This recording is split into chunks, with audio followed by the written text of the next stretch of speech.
नमस्कार।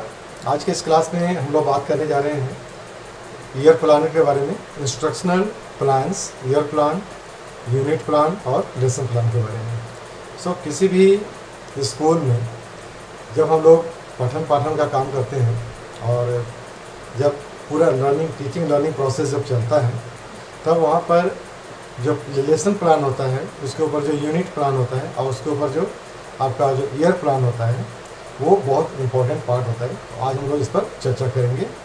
तो देर नहीं करते हैं, फटाफट हम लोग अपने काम में लग जाते हैं। और हम लोग जो करने जा रहे हैं वो केंद्रीय विद्यालय संगठन के द्वारा टीचर्स की जो नियुक्ति होने वाली है, उसको लेकर के हम लोग प्लानिंग कर रहे हैं, उसको लेकर हम लोग अपना प्रैक्टिस कर रहे हैं, अपने पूरे पढ़ाई को जारी कर रहे हैं। और उसी का एक पार्ट है ये instructional plans, year plan, unit plan, lesson plan, जो कि आपका टॉपिक को कवर करता है।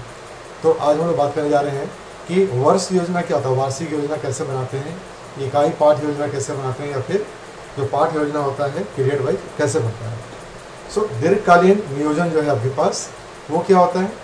वार्षिक नियोजन में किसी विषय के शिक्षण में शिक्षक इस बात का पूरा ध्यान रखने का प्रयास करता है कि उसे अपने विषय के शिक्षण कार्य के संबंध में पूरे साल में, यानी कि पूरे सेशन में क्या क्या करना है, वो पूरा प्लानिंग कर लेता है। और ये प्लानिंग कैसे होता है? ये प्लानिंग होता है आपका सिलेबस के अनुसार और आपका जो करिकुलम है उसके अनुसार। तो करिकुलम को ध्यान में रखते हुए और सिलेबस को ध्यान में रखते हुए पूरे साल भर में आपका पूरा का पूरा जो पाठ योजना होगा वो कैसे बनेगा, कैसे कैसे हमें करना है, छुट्टी को एक्सक्लूड करके, छोड़ करके कैसे करेंगे, ये हम लोग कहलाता है लॉन्ग टर्म प्लानिंग। एक उदाहरण से समझेंगे इसको हम लोग कि मान लीजिए कि कोई एक विज्ञान का टीचर है, वो अपने पूरे आपका जो सेशन है, पूरे सेशन के लिए बनाता है, बायो के लिए या फिर केमिस्ट्री के लिए या फिर फिजिक्स के लिए। तो वो पूरा प्लान बना लेता है कि उसको कैसे कैसे पढ़ाना है, ये तीनों सब्जेक्ट कैसे कैसे उसको डिवाइड करना है पूरे साल में। इस तरह से वो अपना पूरा पाठ योजना तैयार करता है, जिसको हम बोलते हैं लॉन्ग टर्म प्लानिंग। अब क्या होता है, सेशनल प्रोग्राम क्या होता है? जो सीजनल जो भी प्रोग्राम होता है, इसमें क्या होता है कि वार्षिक योजना से हमारा जो कहने का जो तात्पर्य होता है ना, वो होता है सत्रीय कार्यक्रम से, यानी कि जिसमें शिक्षक द्वारा जो है अपने शिक्षण के विषय में शिक्षण अधिगम गतिविधियों के रूप में तैयार करता है। जैसे मान लीजिए कि कोई भी टीचर अगर बना रहे हैं वहाँ पर, तो कोई भी चीज़ है, सब्जेक्ट है, तो उसमें वो देखता है कि हम अपना एक्टिविटी को कैसे उसमें हम कवर करेंगे, अपने जो सब्जेक्ट का जो सिलेबस है उसके साथ साथ एक्टिविटी हो गया, और उसमें बहुत सारी चीज़ें प्रैक्टिकल हो जाता है, वो सारी चीज़ें अब उसमें कैसे इंक्लूड करेंगे, वो उसमें बनाता है, जिसको बोलते हैं सीजनल प्रोग्राम। यानी कि होता है सेशन वाइज होता है कि कौन सा सेशन में हमको क्या काम करना है। अब इसी में कहता है लॉन्ग टर्म व्यू। अब आपका लॉन्ग टर्म व्यू क्या है इसमें? यानी कि जो भी हम लोग ईयर प्लान बनाते हैं उसका क्या होता है, कि लॉन्ग टर्म गोल होता है, ठीक है। और उसमें हम लोग क्या करते हैं कि पूरे सेशन में क्या क्या कवर करना है, और ये चीज़ हम लोग वहाँ पर सुनिश्चित कर लेते हैं कि हमको उस चीज़ को कवर करने के लिए क्या क्या सामग्री चाहिए होगा, किस किस तरह का हमको स्किल वहाँ पर यूज़ करना होगा, और कौन कौन सा चीज़ हम लोग मटेरियल यूज़ करेंगे। ये सारा चीज़ वहाँ पर वो प्लान करके अपने लिए रखता है, ठीक है। और ये सुनिश्चित करने के लिए बहुत ही इम्पॉर्टेंट हो जाता है ना कि छात्र जो है वो पूरे सेशन में उसका हम लोग आकलन कैसे करेंगे, उसका मूल्यांकन करेंगे, कैसे करेंगे, ये सारी चीज़ें हम लोग प्लान करते हैं लॉन्ग टर्म ये में। तो अब देखिए यहाँ पर क्या हो रहा है कि जो दीर्घकालीन लॉन्ग टर्म जो प्लान बनता है ना, ईयर प्लान जिसको हम लोग बोलते हैं, उसमें क्या होता है, एक लॉन्ग टर्म पूरा प्लान है, सब्जेक्ट के अकॉर्डिंग क्या क्या पढ़ाना है उसका पूरा टॉपिक वाइज आपका आ जाता है यहाँ पर। उसके बाद क्या होता है कि उस सत्र में, पूरे सत्र में एक्टिविटी हम लोग कैसे करेंगे, उसका प्रैक्टिकल कैसे करवाएंगे, उसमें बहुत सारे जो काम होते हैं, जो प्रैक्टिकल जो सिखाना है, ग्रुप में सिखाना है या फिर करके दिखाना है बच्चों को, वो हम लोग कैसे करना है उसका भी हम लोग प्लान बनाते हैं। साथ ही साथ बच्चों का मूल्यांकन कैसे होगा, वो सीखा कि नहीं सीखा, तो उसके लिए भी हम लोग प्लान बनाकर रखते हैं कि इसको करने के बाद कौन सा असेसमेंट करना है, किस तरह का असेसमेंट करना है, ये सारा प्लान हम लोग बनाकर रखते हैं। ऐसे कार्यक्रम की रूपरेखा तैयार करने के लिए शिक्षक को क्या क्या बात ध्यान में रखना चाहिए। अब अगर मान लीजिए कि आप इस तरह का प्लान कर रहे हैं, पूरा ईयर प्लान बना रहे हैं, तो आपको कौन कौन सा बात जो है आपको हमेशा माइंड में रखना है। तो उसमें सबसे इंपॉर्टेंट चीज़ होता है टाइम मैनेजमेंट का।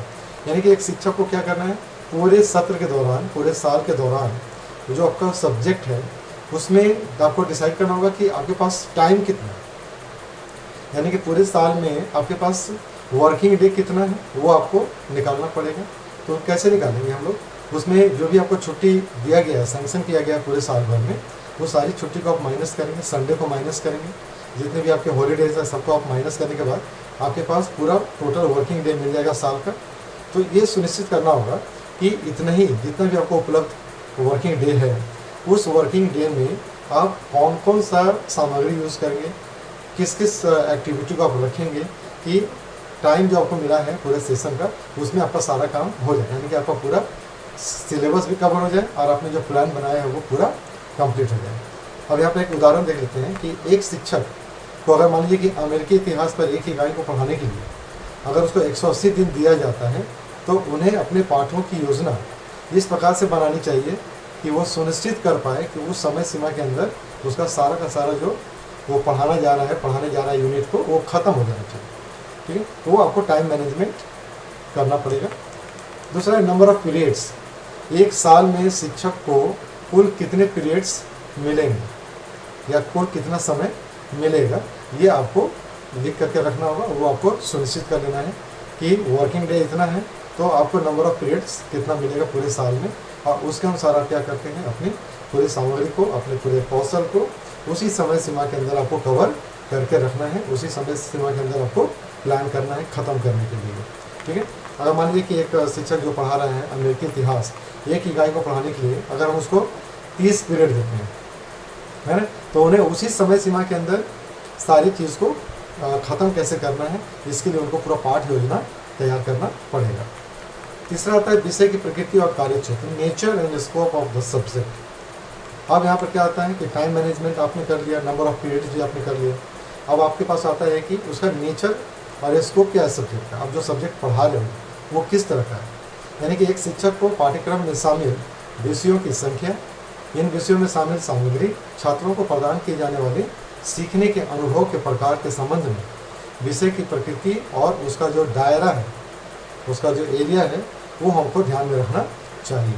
ठीक है, कि आपको पाठ्यक्रम में तो कितने विषय हैं, ठीक है, अब उस विषय में शामिल कौन कौन सा टॉपिक है, सब टॉपिक है, और बच्चों को सिखाने के लिए कौन कौन सा एक्टिविटी आपको यूज़ करना पड़ेगा, ग्रुप डिस्कशन यूज़ कर रहे हैं, क्या क्या यूज़ कर रहे हैं, वो सारी चीज़ें आपको ध्यान में रखना है। जैसे बहुत सारी चीज़, बायोलॉजी हो गया, फिजिक्स हो गया, केमिस्ट्री हो गया, ये सब क्या होता है, ये सब प्रैक्टिकल नेचर का सब्जेक्ट है, तो आपको ये भी ध्यान में रखना है। हिंदी में प्रैक्टिकल की आवश्यकता नहीं होती है, तो किस तरह का सब्जेक्ट है वो भी आपको ध्यान में रखना होगा, जिससे कि बच्चों को आप पूरी तरह से उसको समझा सकें और उनका आप अच्छी तरह से मूल्यांकन भी कर सकें। साधन और सामग्री आपके पास आता है। चौथा, मीन्स एंड मटेरियल। एक शिक्षक को ये भी ध्यान में रखना है कि जो विषय आप पढ़ा रहे हैं उसमें क्या होता है कि पाठ्यक्रम के अनुसार शिक्षण अधिगम के लिए उपलब्ध साधन कौन कौन से हैं और कौन कौन सी सामग्री आपको चाहिए, वो भी आपको इकट्ठा करके रखना होगा। सपोज़ एक एग्जाम्पल यहाँ पर है कि एक खगोल विज्ञान है, ठीक है, अब खगोल विज्ञान का एक आप इकाई पढ़ा रहे हो क्लास में, तो आपको ये सुनिश्चित कर लेना होगा कि आपको शिक्षण अधिगम प्रक्रिया में कौन कौन सा संसाधन यूज़ करना पड़ेगा। ठीक है, अब यहाँ पर मान लीजिए आपको यूज़ करना पड़ेगा टेलीस्कोप यूज़ कर रहे हैं। ठीक है, आप जो नाइट रात के समय में जो आकाश में जो कुछ भी आपको दिखाई देता है, स्टार्स वगैरह दिखाई देता है, उसका एक पूरा एक आप चार्ट यूज़ कर रहे हैं। ठीक है, तो आप यहाँ पर क्या कर रहे हैं, अलग अलग मटेरियल्स है, वीडियो है, ऑडियो है और चार्ट वगैरह आप यूज़ कर रहे हैं। इन सारी चीज़ों को आपको इकट्ठा करना है, उसको आपको संग्रह करना है ताकि आप अपने शिक्षा में इसका यूज़ कर पाएँ।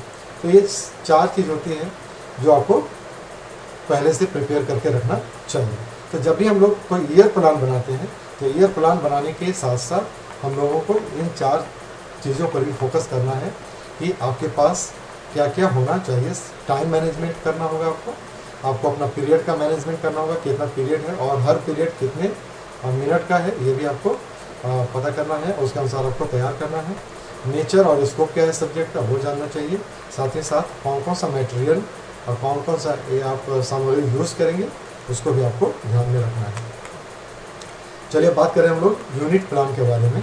अब ये यूनिट प्लान क्या होता है, दीर्घकालीन योजना, लॉन्ग टर्म जो हम लोग करते हैं वो क्या होता है, पूरे सत्र के दौरान आपको क्या क्या करना है उसका हम लोग यहाँ पर प्लानिंग करते हैं। ठीक है, अब ये कैसे कार्यान्वित होगा, इम्प्लीमेंट कैसे होगा। अब इसको इम्प्लीमेंट करने के लिए आपको मासिक प्लान बनाना पड़ेगा, साप्ताहिक प्लान बनाना पड़ेगा और डेली लेसन प्लान बनाना पड़ेगा। तो आप क्या करते हैं, पूरे के पूरे लॉन्ग टर्म यानी कि पूरे सत्र के प्लान को आप मंथली और वीकली और फिर डेली लेसन प्लान में कन्वर्ट करते हैं। ठीक है, तो अब एक यहाँ पर एक उदाहरण भी है कि एक शिक्षक के पास द सिविल वॉर पर एक इकाई को पढ़ाने के लिए एक वार्षिक योजना हो सकती है। ठीक है, अब इसे क्या करेगा, वो प्रत्येक महीने, सप्ताह और दिन के लिए छोटी छोटी योजनाओं में डिवाइड कर सकता है, जिससे क्या होगा कि प्रत्येक समय सीमा में शामिल की जाने वाली विशिष्ट सामग्री और गतिविधियों का विवरण होता है।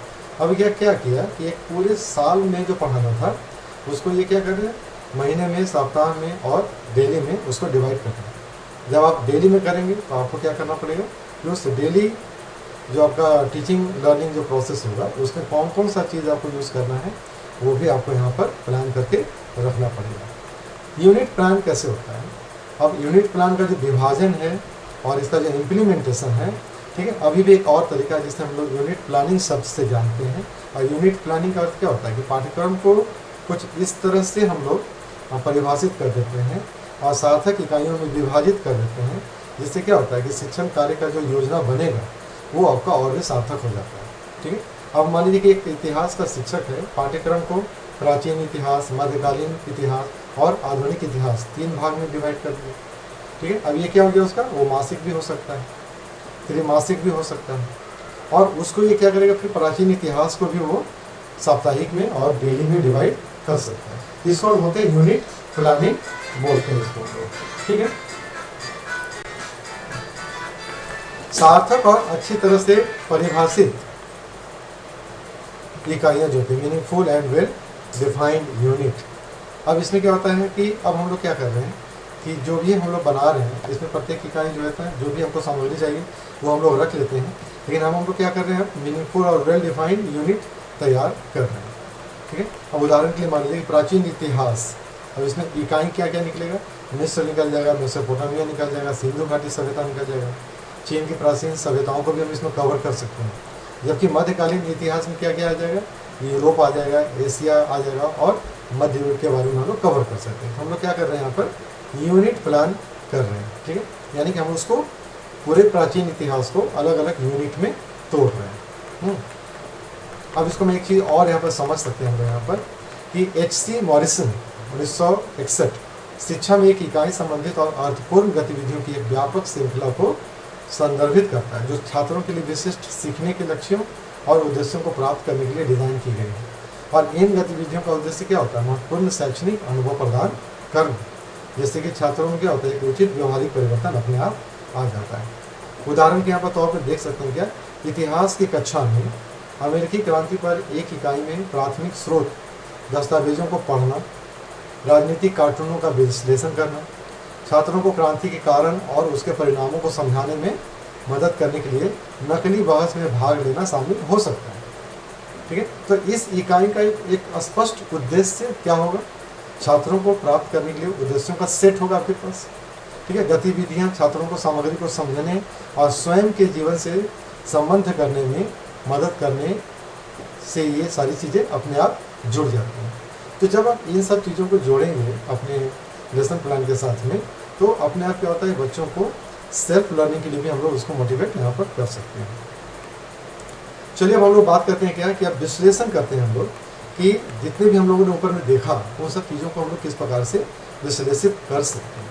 केंद्रीय सिद्धांत का उद्देश्य, ठीक है, यानी कि सेंट्रल प्रिंसिपल या फिर पर्पस, एक इकाई की सामग्री, एक यूनिट का जो भी मटेरियल हमेशा क्या होगा, एक केंद्रीय या फिर सामान्य सिद्धांत, प्रक्रिया, समस्या या उद्देश्य के आसपास होना चाहिए, व्यवस्थित होना चाहिए। उदाहरण स्वरूप यहाँ पे देखते हैं कि जीव विज्ञान वर्ग में प्रकाश संश्लेषण पर एक इकाई में एक केंद्रीय सिद्धांत होगा कि कैसे पौधे जो होते हैं वो प्रकाश ऊर्जा को रासायनिक ऊर्जा में परिवर्तित करते हैं। तो ये क्या होगा, सेंट्रल प्रिंसिपल आपका क्या होगा, जब आप बना रहे हो लेसन प्लान, तो सेंट्रल प्रिंसिपल क्या होता है कि जब आप एक इकाई चुनते हो पढ़ाने के लिए, जैसे प्रकाश संश्लेषण हम लोग चुन रहे हैं, तो वहाँ पर आपका केंद्रीय प्रिंसिपल क्या होगा, सेंट्रल प्रिंसिपल क्या होगा पढ़ाने का, कि हम बच्चों को ये बताएं कि प्रकाश ऊर्जा को रासायनिक ऊर्जा में कैसे परिवर्तित करते हैं, ये हमारा पर्पस है। मतलब उस यूनिट को पढ़ाने का पर्पस ये है, तो उस प्रकार से हम इसको डिज़ाइन करते हैं। छात्र की भागीदारी कैसी होनी चाहिए? तो छात्र इकाइयों के निर्माण में शिक्षक के साथ सहयोग कर सकते हैं। अब स्टूडेंट जो है ना, एक शिक्षक क्या कर सकते हैं, तो छात्रों से पूछ सकता है कि किसी भी दिए गए विषय के बारे में सीखने में उसकी सबसे अधिक रुचि किस विषय में है, और उस प्रतिक्रिया का उपयोग जो है वो टीचर अपने लेसन प्लान को और भी बेहतर करने के लिए यूज़ कर सकते हैं। मीनिंगफुल एंड इंटीग्रेटेड, हम जो भी यूनिट बना रहे हैं उसमें अच्छी तरह से ये एकीकृत किया हुआ अर्थपूर्ण सामग्री को हम लोग शामिल कर सकते हैं, जो वांछित शिक्षण अधिगम के उद्देश्य को प्राप्त करने के लिए और छात्रों को उपयोगी सीखने के अनुभव प्रदान करने के लिए सक्षम होता है।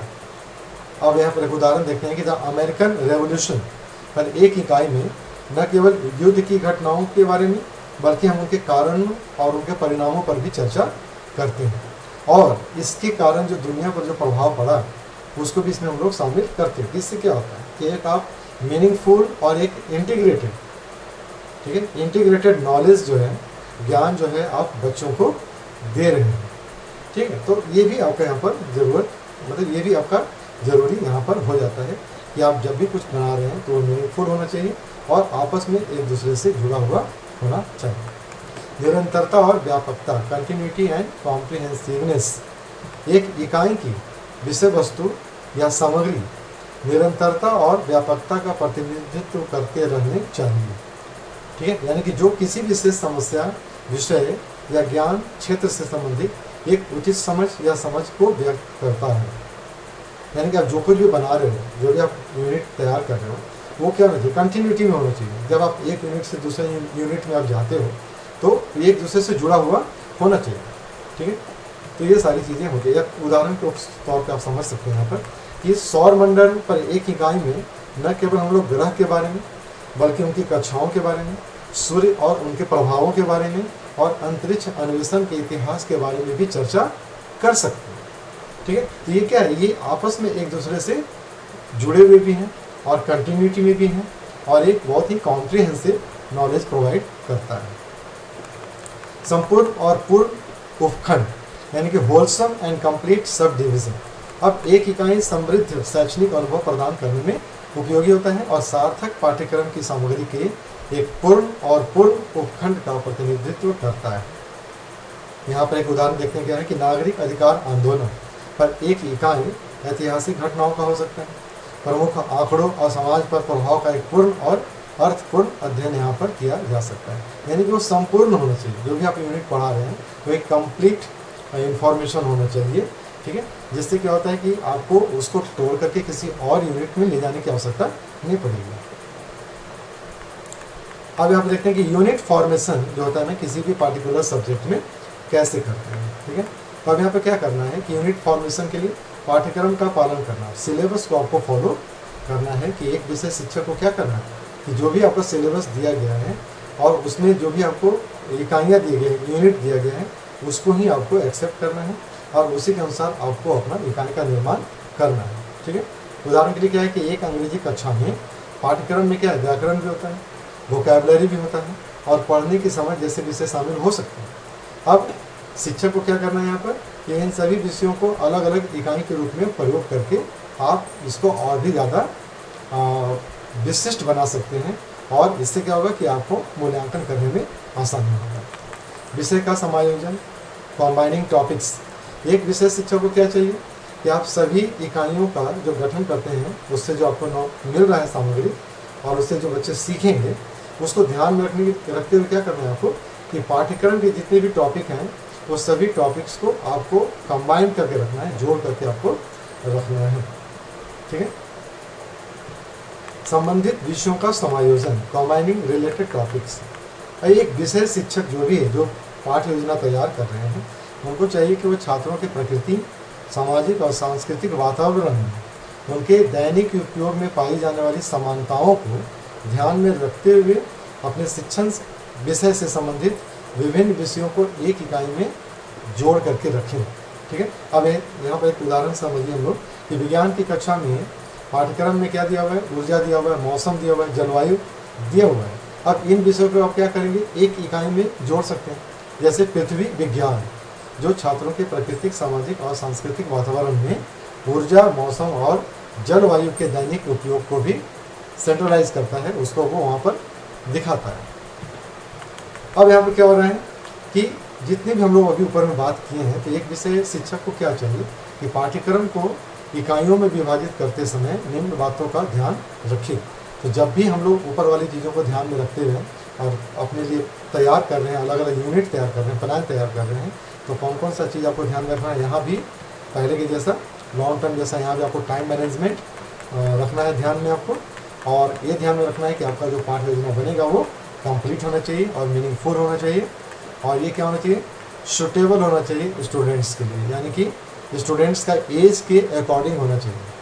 ठीक है, आप बच्चों की आयु, किस क्लास में पढ़ते हैं, उनका इंटरेस्ट क्या है और उनका रिक्वायरमेंट क्या है, उनका एबिलिटी क्या है, इन सब चीज़ों को आप ध्यान में रख करके आप बनाएंगे। ठीक है, साथ ही साथ आपको रिसोर्सेज और टीचिंग लर्निंग कंडीशन को भी आपको ध्यान में यहाँ पर रखना है कि आपके पास कौन कौन सा रिसोर्स अवेलेबल है। आपके पास अगर मान लीजिए कि आप खगोल विज्ञान पढ़ा रहे हैं और आपके पास टेलीस्कोप है ही नहीं, ठीक है, तो आपको यहाँ पर रिसोर्स के बारे में भी आपको पता होना चाहिए कि आपके पास रिसोर्स कौन कौन सा है और आपके पास जगह क्या क्या है, आपके पास उपलब्ध टाइमिंग क्या क्या है। उन सब चीज़ों को आप अपने ध्यान में रखेंगे, तभी आप इसमें कुछ अच्छा कर पाएंगे। पाठ्यचर्या का उचित विभाजन यानी कि प्रॉपर डिवीजन ऑफ सिलेबस भी आपको करना होगा, यानी कि आपको जो भी समय मिला है और जो भी आपको मटेरियल आपके पास है, जो भी आपके पास रिसोर्स है, उन सब चीज़ों को ध्यान में रख करके आप अपने सिलेबस को अलग अलग ग्रुप में डिवाइड करेंगे।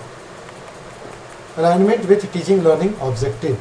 ठीक है, अब यहाँ पर क्या करना है, आपको सुनिश्चित करना चाहिए कि इकाइयाँ विषय के शिक्षण अधिगम उद्देश्यों की प्राप्ति के साथ सही तालमेल में है या फिर नहीं है। ठीक है, यदि विकास पर एक इकाई का शिक्षण अधिगम उद्देश्य विकास की प्रक्रिया और जैव विविधता पर इसके प्रभाव को समझना है, तो शिक्षक को ये सुनिश्चित करना चाहिए कि इकाई उस उद्देश्य को प्राप्त कर पाती है या नहीं कर पाती है। यहाँ पर क्या हो रहा है कि आप जो भी टीचिंग लर्निंग ऑब्जेक्टिव आपके पास है वो अचीव होना चाहिए, यानी कि जो लर्निंग आउटकम है वो आपको अचीव हो जाना चाहिए, गोल आपका मिल जाना चाहिए। Integration and correlation of subject matters. जब भी आप इसको बनाएंगे तो आपको इंटीग्रेट कर लेना है, जितने भी आपका सब्जेक्ट मैटर है वो आपस में एक दूसरे से जुड़ा हुआ रहना चाहिए, जैसा कि हम लोग ऊपर में डिस्कस अभी कर चुके हैं। Correlation, coordination and integration among units. सारी यूनिट जो है वो आपका क्या होता है, वो एक दूसरे से कंटिन्यूटी में होना चाहिए, कोऑर्डिनेट करके रखना चाहिए, ताकि आपस में वो एक दूसरे से जुड़ा हुआ रहे और एक पूरा का पूरा एक complete knowledge at the end आपको प्रोवाइड करें। ठीक है, अब जब मान लीजिए कि आप इतना सारा चीज़ कर लेते हैं, तब आप कैसे आगे बढ़ेंगे, यानी कि अब यूनिट, सब यूनिट आप कैसे बनाते हैं। यूनिट आपका तैयार हो गया, पूरा ईयर प्लान आपने तैयार कर लिया था, यूनिट भी आपने तैयार कर लिया, अब उस यूनिट को भी आप सब यूनिट में कैसे डिवाइड करते हैं। ठीक है, तो एक यूनिट को कुछ उपयुक्त सब यूनिट में आप डिवाइड कर सकते हैं, यानी कि एक सब यूनिट जहाँ तक संभव हो विषय वस्तु या सीखने के अनुभवों पर उतना हिस्सा ही होना चाहिए जितना कि आप 35 से 40 मिनट की कक्षा में उसको समाप्त कर सकते हैं। तो अब यहाँ पर क्या हो रहा है, सब यूनिट आप जब डिवाइड करेंगे ना, बनाएंगे, तो क्या हो रहा है, सब यूनिट को ही आप बोल सकते हैं लेसन प्लान, यानी कि क्लास का जो अंतिम होता है ना वो आप बोल सकते हैं उसको। और ये क्या होता है, आपके पास 35 मिनट या 40 मिनट का जो क्लास होता है उसी 35 या 40 मिनट में ख़त्म हो जाना चाहिए। आपको इस तरह से इसको प्लान करना पड़ेगा। तो उसमें आप देख लीजिएगा कि उसमें आपका जो पहले जो आपने पढ़ाया है बच्चों को वो भी आपको चेक कर लेना है। ठीक है, उसके बाद आपने जो आज का जो डिसाइड किया है वो भी आपको पढ़ाना है। लास्ट में आपको कुछ मिनट जो है वो असेसमेंट के लिए आपको रखना पड़ेगा, होमवर्क देने के लिए रखना पड़ेगा। ये सारी चीज़ें आपको माइंड में रखते हुए सब यूनिट जो भी बनाएंगे उसको आप डिवाइड करेंगे। प्री डिटरमाइंड ऑब्जेक्टिव, आपके पास जो भी पूर्व से निर्धारित जो आपके पास गोल है कि हमको क्या क्या इससे पढ़ाने के बाद हमको मिलना चाहिए, उन सब सारी चीज़ों को आपके पास अचीव हो रहा है कि नहीं हो रहा है, ये सारी चीज़ें आपको यहाँ पर सोच करके समझ करके रखना है। आप सब यूनिट को पढ़ाने के लिए कौन कौन सा मेथड यूज़ करेंगे, कौन कौन सा टेक्निक यूज़ करेंगे, ऑडियो वीडियो यूज़ करिएगा या फिर केवल आप ऑडियो यूज़ कर रहे हैं, स्मार्ट बोर्ड यूज़ कर रहे हैं, क्या क्या यूज़ करेंगे, वो सब चीज़ को ध्यान में रखते हुए आपको सब यूनिट प्लान करना चाहिए। ठीक है, इंटरेक्शन एंड रोल्स, जब आप सब यूनिट प्लान करते हैं ना तो टीचर्स और स्टूडेंट के बीच में क्या वार्तालाप होगा, क्या इंटरेक्शन होगा, क्या डिबेट होगा, बच्चे किस प्रकार से उसमें रोल प्ले करेंगे, ठीक है। इन सब चीज़ों को डिवाइड मतलब कि सोचते हुए आपको वहाँ पर आपको पूरा का पूरा लेसन प्लान आपको तैयार करना है, जिससे कि आपका गोल जो है वो अचीव हो जाए। मूल्यांकन, लास्ट में आपको ये भी ध्यान में रखना है कि मूल्यांकन जो है उस इकाई के यानी कि सब यूनिट के पढ़ाने के बाद बच्चों का मूल्यांकन जो है वो उचित ढंग से हो जाए, ठीक है। उससे आपको पता चलेगा कि आपने जो पढ़ाया है आज के दिन में वो सक्सेसफुल हुआ या नहीं हुआ, यानी कि बच्चों को समझ में आया या नहीं हुआ, ठीक है। अब यहाँ पर क्या होता है, जाते जाते जो है आप इसमें एक ऑब्जेक्टिव क्वेश्चन पूछ सकते हैं या फिर ऑरल क्वेश्चन पूछ सकते हैं। इन सब चीज़ों से आप जो है वो मूल्यांकन करके आप अपने गोल को भी आप वहाँ पर समझ सकते हैं, फीडबैक अपना आप ले सकते हैं कि बच्चों को समझ में आया या नहीं आया। तो ये सारी चीज़ें जो है वो आपको यहाँ पर करना पड़ेगा सब यूनिट को बनाने के पहले, यानी कि जब भी आप सब यूनिट में डिवाइड करेंगे तो इन सब चीज़ों को आपको ध्यान में रखना है। इम्पॉर्टेंस और इसका एडवांटेज क्या क्या होता है, ठीक है। उपयुक्त विभाजन, जब आप सुटेबल डिवीजन करते हैं ना पूरे पाठ्यक्रम को, तो पाठ्यक्रम को उपयुक्त इकाई में विभाजित किया गया। ये क्या होता है, उपलब्ध समय आपके पास जो था, जो आपको दिया गया था, उसी में आपको पूरा का पूरा कवर करना है ये सारी चीज़ें।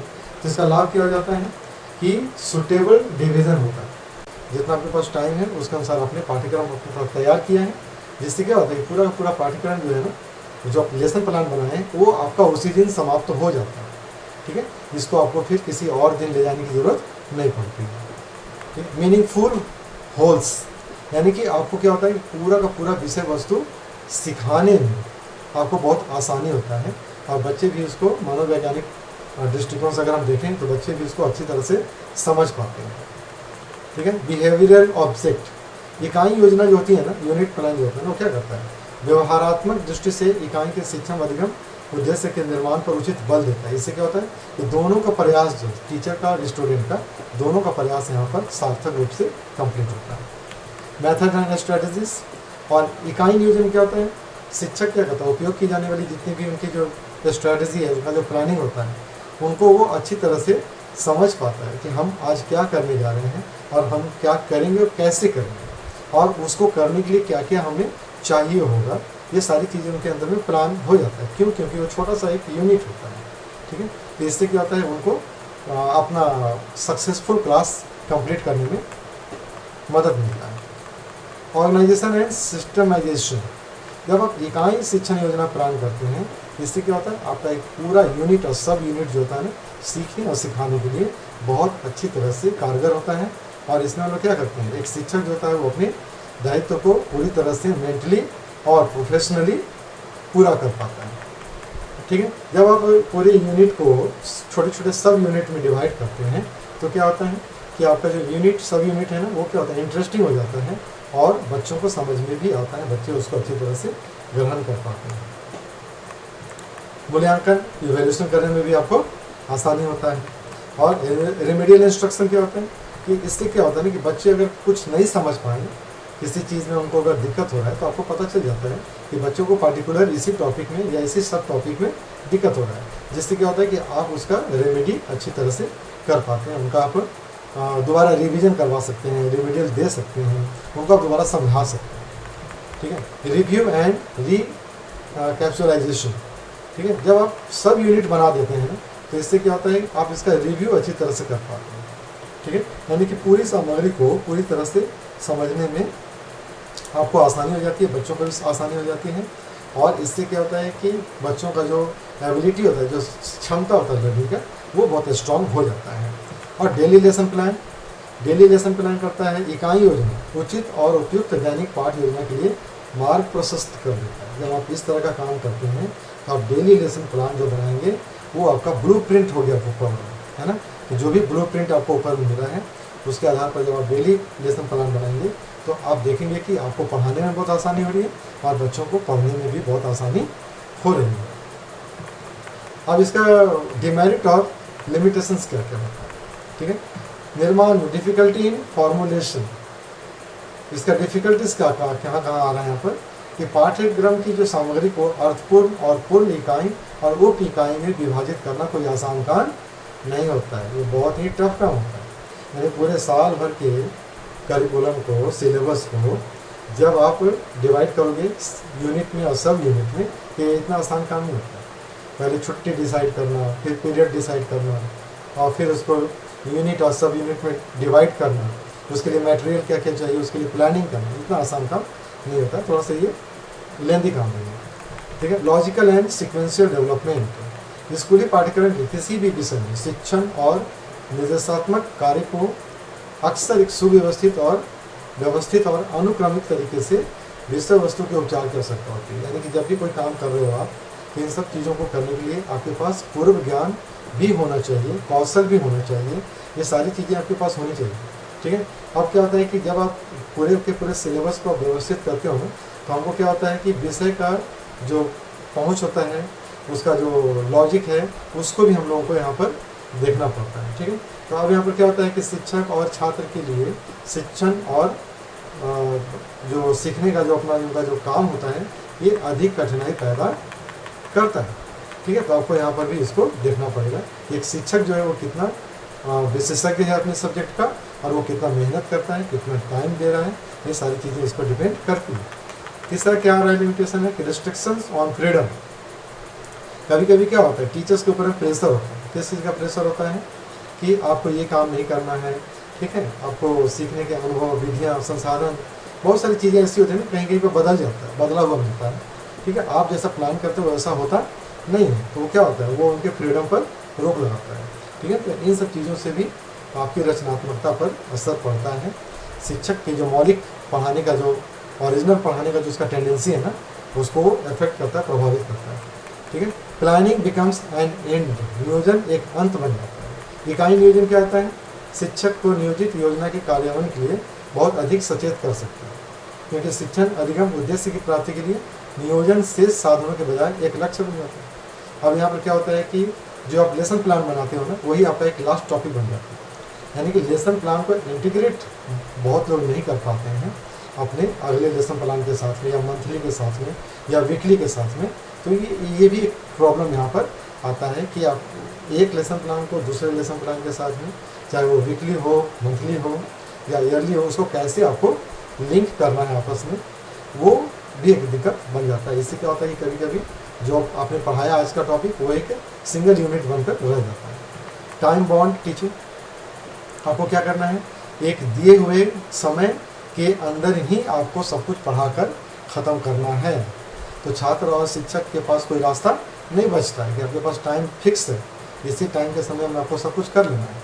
अब यहाँ पर क्या होता है कि आपने जो यूनिट योजना बनाया है, उसके अकॉर्डिंग आपको चलना पड़ेगा।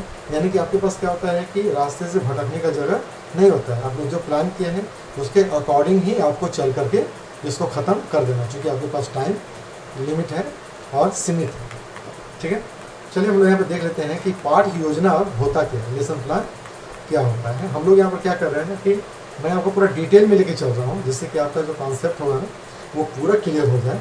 और किसी भी तरह का आप टीचर्स के लिए तैयारी कर रहे हैं, किसी भी तरह का, किसी भी ऑर्गेनाइजेशन का आप टीचर के लिए, किसी भी तरह के टीचर आप बनना चाह रहे हो, तो आपके लिए पूरी तरह से काम आएगा। और जो भी मैं मटेरियल यहाँ पर ला रहा हूँ, या जो भी ला रहा हूँ मैं, ये पूरी तरह से एकदम प्रिसाइज है, NCERT पर ही आधारित है ये। और किसी भी टीचिंग के लिए आप प्रैक्टिस करो, तो तैयारी करो, इस सब जगह पर काम आएगा। तो दैनिक पाठ योजना क्या होता है, जैसा कि नाम से ही पता चल जा रहा है कि ये क्या चाहिए, डेली के लिए चाहिए आपको, डेली आधार पर ये बनता है, ठीक है। कल क्या पढ़ाना है उसका प्लानिंग हम लोग आज कर लेते हैं। तो ये सब बहुत अधिक उपयोग में नहीं आता है। समान अर्थ बताने के लिए क्या होता है, आप नीचे में देखते हैं कि ये डेली जो लेसन प्लान होता है ना, उसमें क्या क्या चीज़ें शामिल होती हैं, कौन कौन सा चरण से गुजरना पड़ता है एक शिक्षक को, ठीक है। अब यहाँ पर देखिए, डेली लेसन प्लान बनाना भी इतना आसान नहीं होता है। शिक्षण का पूर्व सक्रिय चरण क्या होता है, pre active phase of the teaching, ठीक है, और interactive phase of the teaching, और post active phase of the teaching, तब जाकर के बनेगा आपका लेसन प्लान। तो तीनों को देखते हैं क्या क्या है, ठीक है। कि pre active phase of teaching क्या होता है, कि शिक्षण का पूर्व सक्रिय चरण क्या होता है, वास्तविक शिक्षण होने से पहले योजना और तैयारी कैसे करना है, पाठ में उपयोग की जाने वाली सामग्री कौन कौन सी होगी, ठीक है, कौन कौन सा एक्टिविटी हम लोग करवाएंगे, कैसे करवाएंगे, ठीक है, इससे बच्चे क्या सीखेंगे, उनका आउटकम क्या होगा, ये सारी चीज़ें हम लोग वहाँ पर तैयार करके रखते हैं अपने माइंड में, ठीक है। और यहाँ पर देख लीजिए उदाहरण क्या है कि एक विज्ञान का शिक्षक पाठ देने से पहले क्या करता है, प्रकाश संश्लेषण की अवधारणा को स्पष्ट करने के लिए प्रयोगशाला विधि बनाने और उसके लिए जरूरी आवश्यक सामग्री, उपकरण, इन सब चीज़ों को इकट्ठा करता है, उसका पूरा वो योजना बनाता है। अब आते हैं हम लोग इंटरेक्टिव में। देखिए इंटरेक्टिव में क्या हो रहा है, शिक्षण का संवादात्मक चरण। यहाँ पर क्या हो रहा है, शिक्षक जो है वो पढ़ाना शुरू कर दिया है और बच्चों के साथ बातचीत कर रहा है, उनको वो सिखा रहा है, उनको अपनी गतिविधि में जोड़ रहा है। अब यहाँ पर क्या हो रहा है कि शिक्षक का सामग्री क्या है, प्रस्तुति, अपना प्रेजेंटेशन दे रहे हैं, वो किस प्रकार से प्रेजेंटेशन दे रहा है ये हो रहा है, और चर्चा कर रहे हैं, प्रैक्टिकल करके दिखा रहा है, और उस सीखने की प्रक्रिया का समर्थन करने के लिए क्या कर रहा है, वो मल्टीमीडिया का यूज़ भी कर रहा है और डेमोन्स्ट्रेट कर रहा है। ठीक है, तो जैसे कि मैं यहाँ पर क्या हो रहा है, प्रकाश संश्लेषण को प्रयोगशाला गतिविधि के दौरान शिक्षक प्रक्रिया की चर्चा के माध्यम से कक्षा का नेतृत्व करता है, उसको पढ़ा रहा है, लीड कर रहा है, और विद्यार्थियों को क्या कर रहे हैं, प्रयोगशाला संचालित करने के लिए और डेटा एकत्रित करने के लिए गाइड भी कर रहा है। ये क्या हो गया, ये इंटरेक्टिव फेज हो गया टीचिंग का, और एक होता है post active phase of teaching. तो इसमें क्या हो रहा है कि शिक्षक का उत्तर सक्रिय चरण, जब आपका पढ़ाने का काम हो गया तब मूल्यांकन करना है उनको, उसका लैब करवा दिए हैं, उसको सारा चीज़ हम करवा दिए हैं। अब यहाँ पर हम लोग क्या कर रहे हैं, मूल्यांकन कर रहे हैं कि बच्चा जो है वो समझा या नहीं समझा है, उसका प्रगति क्या है, और भविष्य के लिए हमको किस प्रकार से अगला पाठ योजना तैयार करना पड़ेगा। तो जब हम लोग प्रकाश संश्लेषण पर प्रयोगशाला कर चुके हैं, लैब में जाके लैब एक्टिविटी कर ली है, सब कुछ कर ली, तो हम लोग क्या करते हैं, बच्चों से लिखित या फिर ऑरल टेस्ट ले लेते हैं चलते चलते, और वो टेस्ट से क्या होता है, हमको फ़ायदा होता है कि अगला लेसन प्लान हम लोग अच्छी तरह से बनाते हैं। अब इस पाठ योजना में क्या होता है, एक शिक्षक को किन किन पहलुओं पर ध्यान देना चाहिए। पहला क्या है, ब्रॉडर गोल और ऑब्जेक्टिव ऑफ द सब्जेक्ट, आप क्या पढ़ाने जा रहे हो, उसका आउटकम क्या होना चाहिए, आपको क्या चाहिए, ये आपको माइंड में रखना है। दूसरा क्या है, sitting and defining classroom objective, बच्चे जो हैं आपके पढ़ाई के समय में किस प्रकार से क्लास में बैठेंगे, है ना, उनका बैठने का तरीका क्या होगा, ये सारी चीज़ें भी आपको वहाँ पर डिसाइड कर लेना है।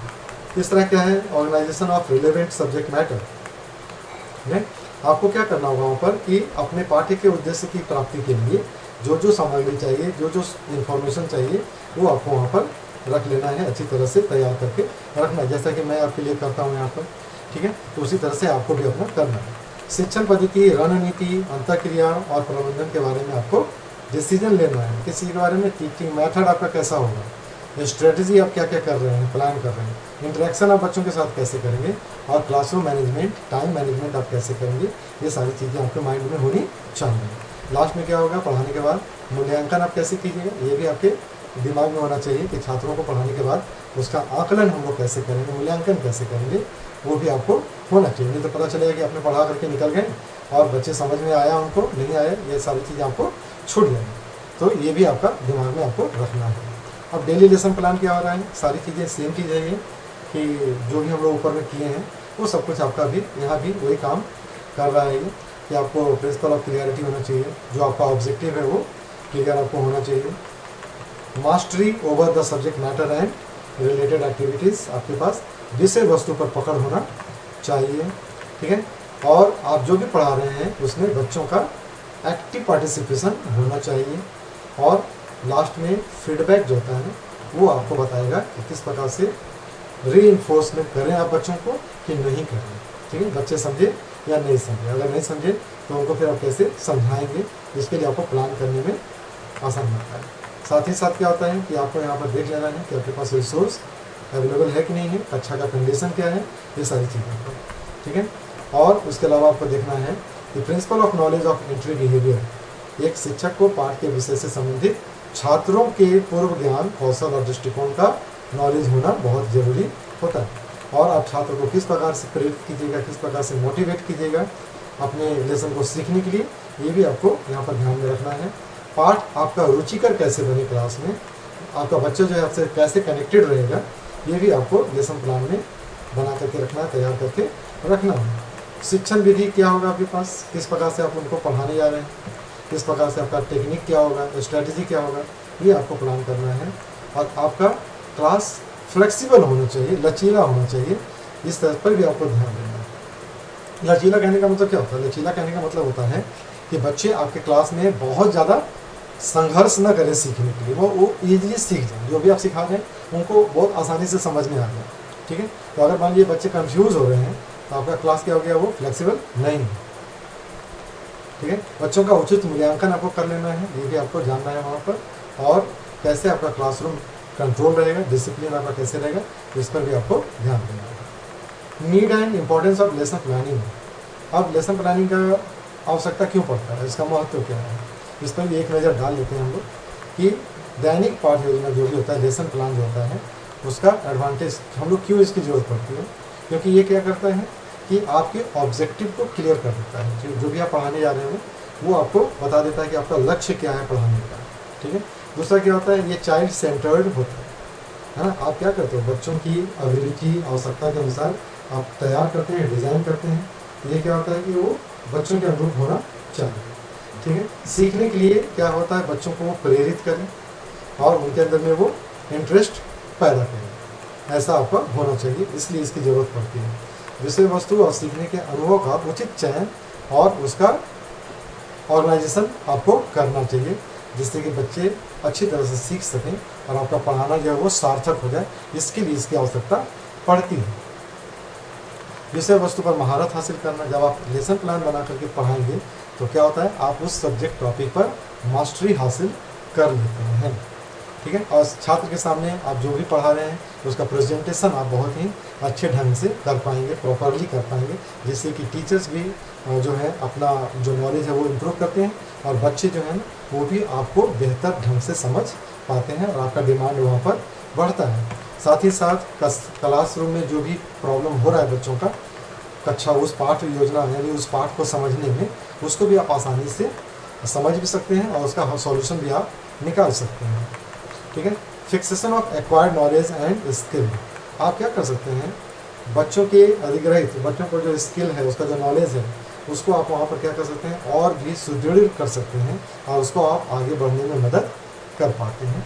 और जो बच्चे सीखते हैं उसका प्रभावी ढंग से आप मूल्यांकन कर पाते हैं, उसका इवैल्यूएशन कर पाते हैं कि आपने जो पढ़ाया बच्चों ने क्या सीखा, जो लर्निंग आउटकम मिला है वो आप अच्छी तरह से यहाँ पर समझ पाते हैं। शिक्षक की ऊर्जा और समय बचता है। अगर बच्चे नहीं समझ पा रहे क्लास में तो क्या होता है, आपको बहुत ज़्यादा फोर्स करना पड़ता है, किसी न किसी तरह से 40 मिनट में आपको उसको समझा करके निकलना है ना। तो क्या होता है, अगर आपका पूरा लेसन प्लान बहुत अच्छी तरह से बना हुआ है तो आपका क्या होगा, टाइम भी बचेगा और समझाने में आसानी भी हो जाता है।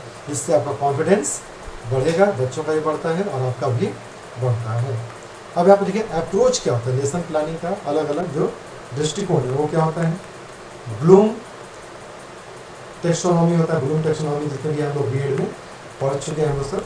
ये ब्लूम टेक्सोनॉमी क्या करता है, शैक्षणिक लक्ष्य, उद्देश्य और सीखने की गतिविधि को व्यवस्थित और वर्गीकृत करने का एक रूपरेखा है, ठीक है। 1950 में जो है बेंजामिन ब्लूम के नेतृत्व में इसको बनाया गया था और बीएड का ये सबसे इम्पोर्टेंट पार्ट है, बहुत सारे क्वेश्चन इससे आते रहते हैं और जितने भी हमारे शिक्षक भाई बहन हैं ना वो ऑलरेडी इससे परिचित भी हैं, इसके बारे में जानते भी हैं।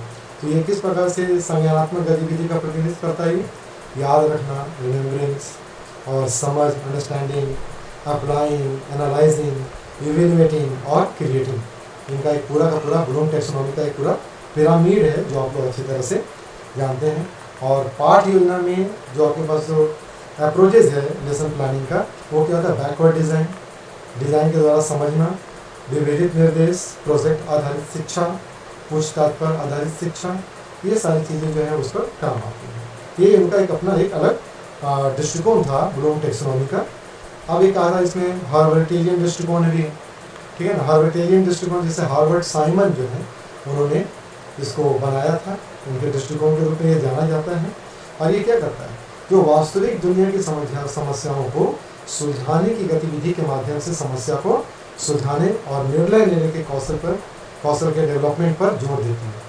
और ये क्या होता है, ब्लूम टेक्सोनॉमी के उच्च स्तर के साथ इसको संरेखित किया जाता है, ठीक है। जैसे ऊपर वाले में था ना, ब्लूम टेक्सोनॉमी में applying, analysing, evaluating and creating, ठीक है। यहाँ पर क्या करते हैं, ये बताते हैं कि रियल वर्ल्ड प्रॉब्लम्स के बारे में ये बात करते हैं, एक्टिव लर्निंग के बारे में बात करते हैं, सेल्फ डायरेक्टेड लर्निंग के बारे में बात करते हैं, प्रॉब्लम सॉल्विंग स्किल के बारे में बात करते हैं और असेसमेंट के बारे में बात करते हैं, ठीक है। तो सबका अपना अलग अलग यहाँ पर अलग अलग ये बना हुआ है। इसका नोट्स मैं आप लोग को दे दूँगा, ठीक है, जिससे आप लोग को और अच्छी तरह से इसको पढ़ने और समझने में आसानी होगा, ठीक है। यहाँ पर एक और आ जाता है RCEM दृष्टिकोण भी है, ठीक है, रैपिड कंप्रेशन एक्सपेंशन मशीन, ठीक है। तो RCEM जो होता है ना वो क्या होता है, ये आपके पास जो है वो एक अलग अलग आपका एक अलग अलग दृष्टिकोण यहाँ पर बन रहा है।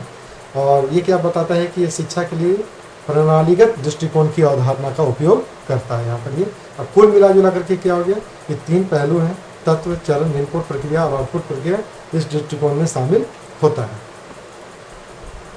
ठीक है, तो ये सारी चीज़ें हैं, ये पढ़िएगा आप लोग इस चीज़ को कि वास्तविक पाठ योजना में RCEM पर आधारित है, यानी कि जो वास्तविक पाठ योजना होता है उसमें इन सब चीज़ों को हम लोग यहाँ पर देखते हैं। कौन सा, अपेक्षित व्यवहार परिणाम, एक्सपेक्टेड बिहेवियर आउटकम, ये भी हम लोग का इसमें आता है। ठीक है, कम्युनिकेशन स्ट्रेटजी और रियल लर्निंग आउटकम, ये सारी चीज़ें इसमें आती हैं। तो RCEM जो होता है पाठ की योजना बनाने का एक प्रभावी तरीका होता है। क्यों?